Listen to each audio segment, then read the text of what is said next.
my personal Bitcoin thesis is unchanged. It's as strong as ever.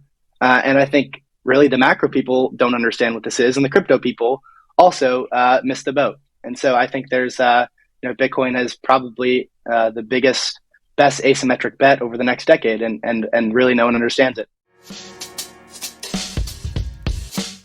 In a recent interview with Bitcoin magazine, Dylan LeClaire, a 21 years old Bitcoin investor and market research head, said that his trust in Bitcoin is unshakable. Despite all the ups and downs that Bitcoin go through, he still believes that Bitcoin will rise again in the next decade. Watch his complete interview to know what are the reasons that he trusts in Bitcoin 110%. Before moving ahead, make sure to hit the like and subscribe button, and don't forget to share it with your friends.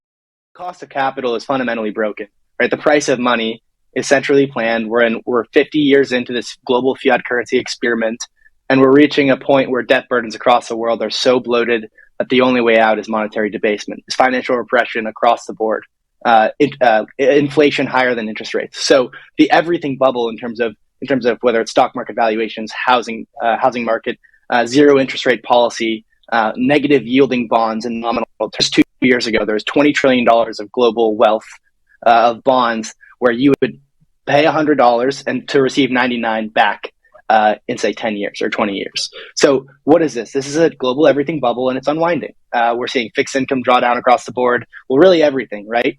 And so with that, obviously Bitcoin and broadly crypto, which I personally think is mostly just warrantless speculation, unregistered securities, and a lot of fraud, just being transparent.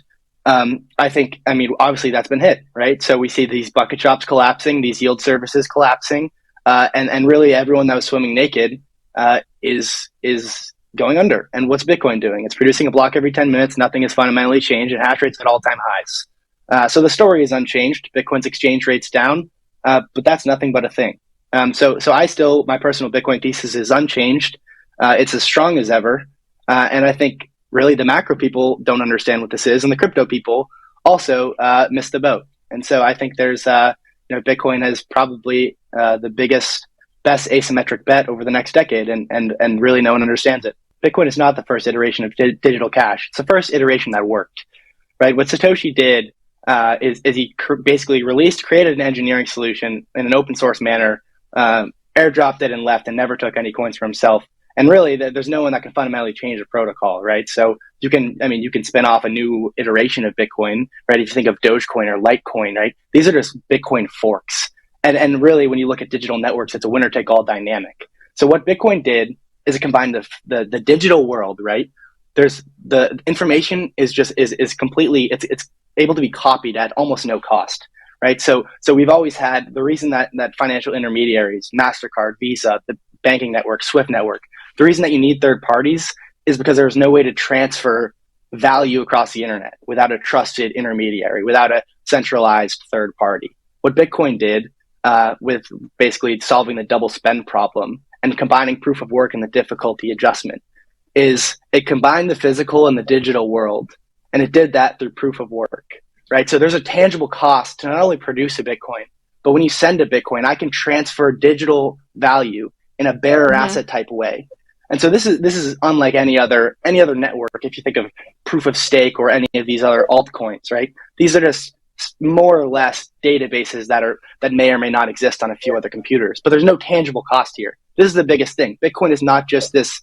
It's an intangible asset, right? So people say, well, it's a speculative bubble. There's nothing backing it. Well, what they misunderstand is that if you want to produce a Bitcoin, you either have to acquire it or expend a whole lot of energy to make one, to produce one. And guess what? That marginal production cost of a Satoshi or a single Bitcoin is going up forever in a programmatic way as hash rate goes up and to the right. And guess what? Hash rate's at all-time highs. So people really, like, if you think of this as a commodity, which it is, right? It's a digital synthetic commodity. It's a monetary commodity on an open neutral network. Well, why is it harder to produce than ever before? And what's that future trend look like? And that's only up and to the right.